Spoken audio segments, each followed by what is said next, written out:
Hello लोगोफोर आं दिनै नोंथांमोननि थाखाय मोनसे गोदान भिडिअ लानानै फैदों। नोंथांमोना भिडिअनि थाम्बनेइलाव नायनानै मिथिखाबाय जानो हागौ।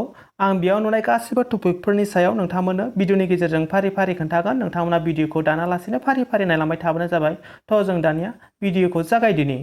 जायफोर फरायसाफोरा बड'लेण्ड इउनिभारसिटिनि आन्डाराव BA BSc BCom फरायो बिथांमोननि थाखाय गोजोनथाव खौरां। बड'लेण्ड इउनिभारसिटिया BA BSc आरो BComनि फार्स्ट सेमिस्टार आरो थार्ड सेमिस्टारनि रिजाल्टखौ डिक्लेयार खालामना होबाय। जायफोर फरायसाफोरा बड'लेण्ड इउनिभारसिटिनि आन्डाराव फरायो बिथांमोना बड'लेण्ड इउनिभारसिटिनि अफिसियेल वेबसाइटआव थांनानै नोंथांमोना रिजाल्ट सेक्सनाव होनानै गाव गावनि रिजाल्टखौ नायनो हासिगोन। नोंथांमोना PDF फाइलखौ डाउनलड खालामनांगोन। बेयाव नोंथांमोननि गासैबो स्कुल कलेज बड'लेण्ड इउनिभारसिटिनि आन्डाराव मोनबेसे एफिलिएटेड कलेजफोर दं बेफोरनि रिजाल्टखौ नोंथांमोना नायजोबनो हागोन। नोंथांमोननि कलेजखौ नोंथाङा नायनानै नोंथांनि रिजाल्टखौ नायबानो जाबाय। दानिया जों नेक्स्ट आपडेटनि सायाव रायलायगोन। जायफोर बिथांमोनहा आसामनि बाहेरायाव थानानै खामानि मावहैदोंमोन आरो दा आसामाव फैफिनबाय बिथांमोननि थाखाय गोजोनथाव खौरां। आसाम गभर्नमेन्टआ मोनसे स्किल डेभेलपमेन्ट प्रग्राम लन्च खालामदों। नोंथांमोना बेयाव 1 मान्थ फ्रि कर्स मोनगोन। जायफोर बिथांमोनहा 18 बोसोरनिफ्राय 40 इयार्ससिम बिथांमोनहा बेखौ बे स्किल डेभेलपमेन्ट प्रग्रामखौ नोंथांमोना लानो हागोन। बेयाव नोंथांमोना बेखौ लाखांनायनि उनाव नोंथांमोना सेल्फ एमप्लयमेन्टनि थाखाय नोंथांमोना लनबो लानो हागोन। बेजों लोगोसे नोंथांमोनखौ पार्मानेन्ट प्लेसमेन्टबो खालामनानै होनो हागौ। माने नोंथांमोननो प्राइभेट साख्रि होनो हागौ। बेजों लोगोसे जायफोर बे स्किल डेभेलपमेन्ट प्रग्रामखौ लागोन बिथांमोननो बेंक लन होनाय जागोन। नोंथांमोना बेखौ लाबानो जाबाय। बेयाव नोंथांमोना जेखौ आसाम केयारनि 2000 फैसा मोनबाय थादोंमोन बे मबाइल नाम्बारखौ जायखौ रेजिस्टार खालामदोंमोन नोंथांमोना बे मबाइल नाम्बारजोंसो रेजिस्टार खालामनांगोन। नोंथांमोनखौ आसाम गभर्नमेन्टनिफ्रायबो मोनसे कल खालामखागोन।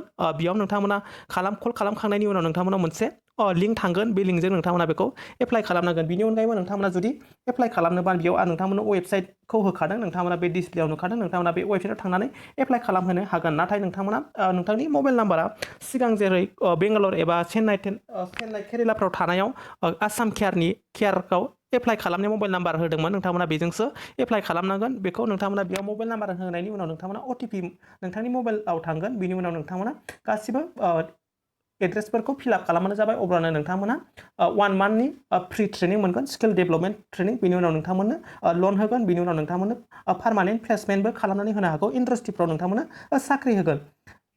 दानिया जों नेक्स्ट आपडेटनि सायाव रायलायगोन। जायफोर फरायसाफोरा गुवाहाटी इउनिभारसिटिनि आन्डाराव PG एडमिसन लानो बिथांमोननि थाखाय गोजोनथाव खौरां। जुदि नोंथांमोना गुवाहाटी इउनिभारसिटियाव PG कर्स लानो एबा पोस्ट ग्रेजुएटनि एडमिसन लानोबा MA MSc BCom बायदि बायदि कर्सफ्राव नोंथांमोना एडमिसन लानोबा नोंथांमोननि फर्म फिलआपआ 15 जुलाइनिफ्राय जासिगोन। नोंथांमोना बेखौ बोरै एप्लाइ खालामनांगौ आं नोंथांमोननो एसे खोन्थाना होनि। बियो गुवाहाटी इउनिभारसिटिया होनाय अफिसियेल नटिफिकेसन। बे नटिफिकेसनखौ होदोंमोन 27 जुन 2020आव। दानि प्रेजेन्ट सिटुएसनखौ नायनानै गुवाहाटी इउनिभारसिटिनि एडमिसन कमिटिया मोनसे मिटिं खालामदोंमोन। बे मिटिंआव माखासे बिथांमोना डिसिसन लादों। देग्लाय बेयाव अन नाम्बाराव नुगोन नोंथांमोना फिस रिलेटेडनि जायफोर बिथांमोना पोस्ट ग्रेजुएटआव एडमिसन एबा पोस्ट ग्रेजुएट कर्स लानो थाखाय गुवाहाटी इउनिभारसिटियाव एप्लाइ खालामगोन।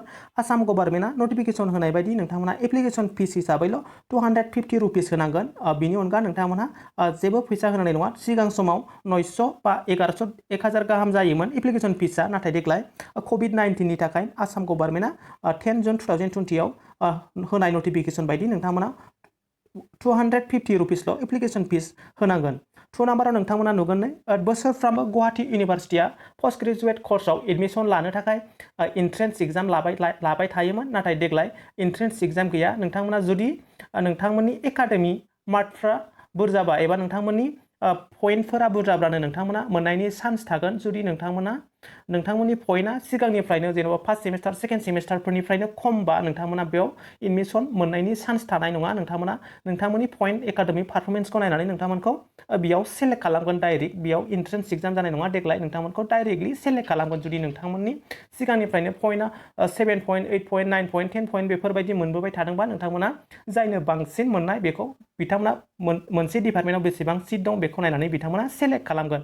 बेजों लोगोसे 3 नाम्बाराव नोंथांमोना नुदों जायफोर बिथांमोना WS नोंथांमोना जुदि बे सार्टिफिकेट गैयाबा नोंथांमोना बेखौ बानायनानै लानो हागोन। इक'नमिकेलि बेकवार्ड सेक्सन जायफोर बिथांमोना बे सार्टिफिकेट दङबा नोंथांमोना 10% रिजार्भेसन थागोन। बेखौ नोंथांमोना जायफोर पोस्ट ग्रेजुएट एडमिसन लानो नोंथांमोना बे फर्मखौ नोंथांमोना 15 जुलाइनिफ्राय एप्लाइ खालामनो हागोन।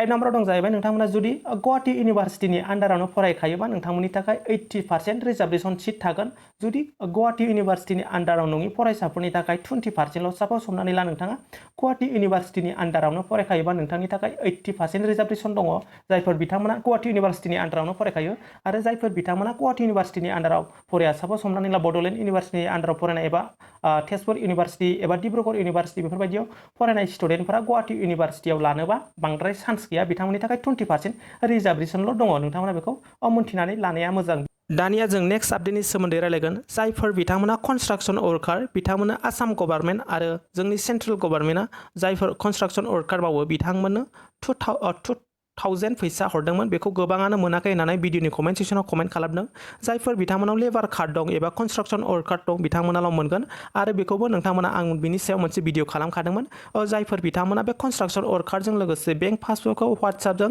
खेबनानै हरगोन बिथांमोनाल' मोनगोन होननानै गोबां मानसियानो दासिमबो सोंहरबाय थायो बे फैसाखौ मोनाखै होननानै जुदि नोंथांमोना दासिमबो मोनाखैबा नोंथांमोना एबा लेबार कार्डखौ हराखैबा दा जागोन ना जाला नोंथांनि जेराव गावगाबागाव डिस्ट्रिक्टनि लेबार अफिसाव खनसे खबर लानो हागोन जुदि नोंथांमोना दासिमबो लायोबा नोंथांमोना बेखौ हरनो हागोन जायफोर सिगां हरदों बिथांमोनाव 2000 फैसाया हाबखांखाबाय जुदि नोंथांमोना दासिमबो मोनाखैबा नोंथांमोना एबा हराखैबा नोंथांमोना गाव-गावनि लेबार अफिसाव कन्टेक्ट खालामनानै दा लागोन ना लाला बेखौ सोंहरनो हागोन बेजों लोगोसे जायफोर बिथांमोना कन्स्ट्राक्शन वर्कार गैया बिथांमोना कन्स्ट्राक्शन वर्कारखौ कार्डखौ बानायनानै लानो हागोन आं बिनि सायाव मोनसे भिडिअ खालामखानाय दं नोंथांमोना बे भिडिअखौ नायनो हागोन आं बिनि लिंकखौ भिडिअनि डिसक्रिपसनाव होखागोन दिनैनि भिडिअआ एसेनोसै नोंथांमोनखौ नेक्स्ट भिडिअआव बयखौबो लोगो मोनगोन भिडिअखौ मोजां मोनदोंबा लाइक खालाम आरो शेयार खालाम